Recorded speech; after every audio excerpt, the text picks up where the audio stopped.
नमस्कार जय श्रीकृष्ण मु मोर आउ गोटे नुआ ब्लॉग को आपण मानक स्वागत जनाऊँ। सकाळ सब नित्यक्रम सरला पर ठाकुर पूजा पाई मु पळै आसिली। आउ आपण माने तो जानिथिबे आम ओडिया घरे ठाकुर पूजा बिना सब काम अधूरा।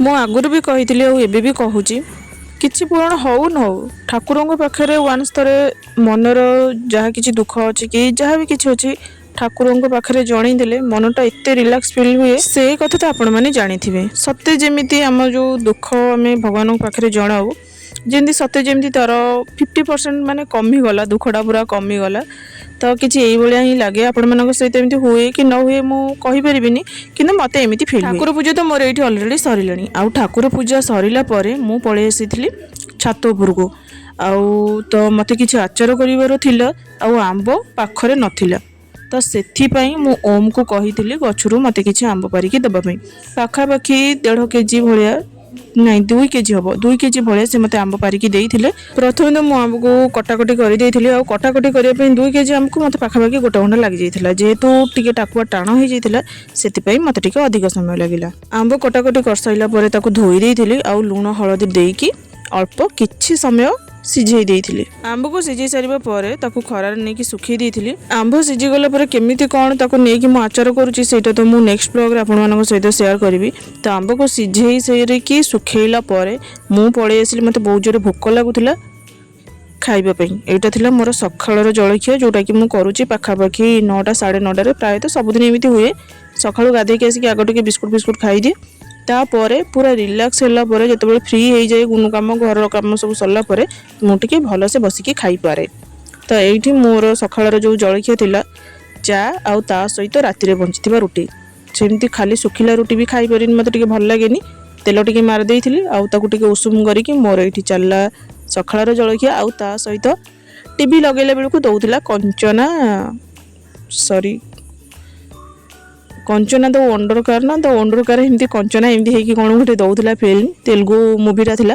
तो चा पीवा सहित मूवीटा भी टिके देखुथिली माइंड टिके फ्री हो जाउथिला। चा पी साइला परे आ खाई साला परे भी मु पळे आसीथिली एठी की रोसई करिबा पई आ आजिर सखाळ कइले आजिर खराबळर खाइबारे माछ तरकारी आउ ये माछटा देखिकी किए जानी पारुथिबे किए जानी पारु नथिबे तथापि मु कहि दउची ए माछटा होची पानी एखिया माछ आउ पानी एखिया माछर टेस्ट झोलटा एते टेस्ट माछ खाओ कि न खाओ किंतु झोल लगे कि भात खाई हेई जिवो एइटा किंतु मु 100% ग्यारंटी देबी।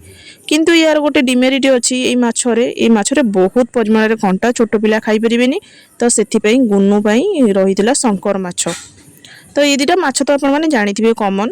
तो माछ भजा सरिला परे तरकारीटा बसई देकी आसिली तरकारी साडे फुटुथिबो माछ पकेई भी गले पळे आसिली एठी माटी नबा पई से आंबाचर हो कि ए इंडोर प्लांट गुडा को लगेबा हो ए वीडियो गुडा को मु शॉर्ट्स रे आपण मानक सहित शेयर करिछि। आपण माने ए क्लिप गुडा को ऑलरेडी देखिथिबे शॉर्ट्स रे के देखिथिबे आ के देखि नथिबे जो माने देखिथिबे से मान को टिके रिपीटेटिव भले लागिवो आउ जो माने देखि नथिबे से माने देखि नेबे। प्राय तो एठी किछि दिन हेई गलानी मु बहुत गुडी इंडोर प्लांट रो शॉपिंग करिछि जो गुडा को भी आपण मानक सहित शॉर्ट्स रे शेयर करि सारिलेनी। तो ए जो तीनटा प्लांट मु ऑर्डर करिथिली गोटे रबर प्लांट थिला गोटे थिला पीस लिली आ गोटे थिला जेट प्लांट मोर एते पसंद आपण मानक कोन कहबी। आगुरु मु 2 थर जेट प्लांट ऑलरेडी लगे सारिलेनी थरे मु ऑनलाइन रो ऑर्डर करिकी आनिकी लगेइथिली आउ थरे लोकल शॉप रो किंतु 2 थर जाक गछ मु बंची पारलिनी जानी पारिलिनी तार केयर केमिति कोन निया जिवो एमिति तो केबे भी हुएनी को गछ मरेनी किंतु 2 थर जाक जेट प्लांट मरि जाइतिला। आ जेट प्लांट मोर एते पसंद तो पुणी मो तृतीय थर एटा पड़िबो मु से गछटा को ऑर्डर करिछि। तो जानिनी गछटा एई थरी को बंचिबो कि न बंचिबो जदि मरि जिवो सतरे किंतु मते मो मनटा बहुत ही कष्ट हबो किंतु मो चेष्टा करी कि आगुरु जो भूल गुड़ाक न करी जमती पानी दबा हो कि गचरे ठीक समय जो माटी फाटी दबा हो कि माटी टिके खोलिक टिके हल्का करबा हो चेष्टा करी ठीक समय करिबे। तो यही जिनसटा देखिकी आपण माने निहाती भाबरे भाबुथिबे कि मु गोटे छोट पिला को बासन मजाउछि एक्चुअली या पछरे रीजन यदि सुनिबे आपण माने भी शॉक हो जिवे। तो रीजनटा ए थिला मु जतले माटी आनिया पई गली एते जोरे खरा होउथिला तो मो मुंडो पूरा कोन हो गेला मु आसे टिके सोई पइली। तो जिते मुझे शोई झील जा पचारा गुनु कि मामा कौन शोचु मुझे मो मुंडा कौन हो जाऊँगी तो से शोई पड़ी।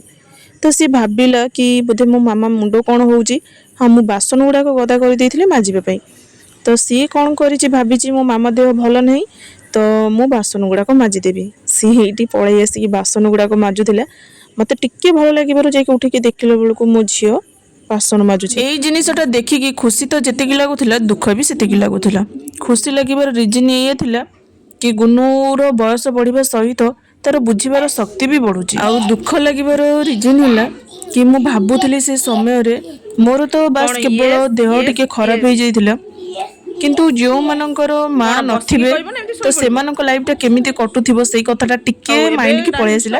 ତ ସେଥିପାଇଁ ମାଇଣ୍ଡଟା ଟିକେ ଖରାପ ହେଇଗଲା। ମୋତେ ଏମିତି କ'ଣ ପାଇଁ ଲାଗେ ମୁଁ ଜାଣିନି କି ପୁଅମାନଙ୍କ ଅପେକ୍ଷା ଝିଅମାନେ ମା ମନ କଥା ଭଲସେ ଜାଣିପାରନ୍ତି, ଆଉ ମା ବି ଝିଅମାନଙ୍କ କଥା ଝିଅର ମନ କଥା ଭଲସେ ଜାଣିପାରନ୍ତି। ମା ଆଉ ଛୁଆଙ୍କ ସମ୍ପର୍କ ସବୁଠାରୁ ମଧୁର ହୋଇଥାଏ ଏ କଥା ତ ସମସ୍ତେ ଜାଣିଛନ୍ତି, କିନ୍ତୁ ମୋତେ ଏମିତି କ'ଣ ପାଇଁ ଲାଗେ କେଜାଣି ମୁଁ ଜାଣିନି। ମୁଁ ପୁଅମାନଙ୍କୁ ଖରାପ ବୋଲି କହୁନି କି ପୁଅମାନେ ମା ମାନଙ୍କ କଥା ବୁଝନ୍ତି ବୋଲି ମୁଁ କହୁନି, କିନ୍ତୁ ମୋତେ ଲାଗେ ଝିଅମାନେ ପୁଅମାନଙ୍କ ଅପେକ୍ଷା ମାର ମନ କଥାଟା ଭଲସେ ବୁଝିପାରନ୍ତି।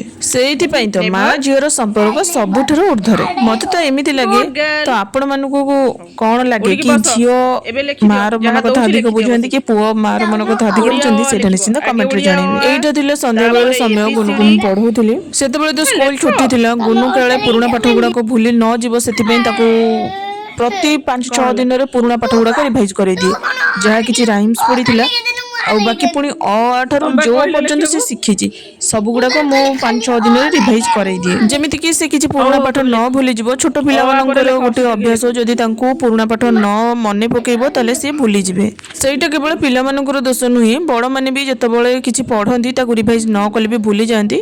ତ ଏ କଥା ମୁଁ ବି ଜାଣିଛି, ତ ସେଥିପାଇଁ ତାକୁ ପ୍ରତି 4-5 ଦିନରେ ହଉ କି ଯେତେବେଳେ ବି ମୋତେ ଫ୍ରି ସମୟ ମିଳିଲେ ତାକୁ ବସିକିନା ନୂଆ ପାଠ ତ ପଢ଼ାଏ, ତା ସହିତ ପୁରୁଣା ପାଠର ରିଭାଇଜ୍ ବି କରେଇ ଦିଏ। ମୋର ଟୋଟାଲି ବ୍ଲଗ୍ କିଛି ଏଇଭଳିଆ ହିଁ ଥିଲା। ଆପଣମାନଙ୍କୁ କେମିତି ଲାଗିଲା ସେଇଟା ନିଶ୍ଚିନ୍ତ କମେଣ୍ଟରେ ଜଣାଇବେ। ସବସ୍କ୍ରାଇବ୍ କରିବା ପାଇଁ ବିଲକୁଲ ବି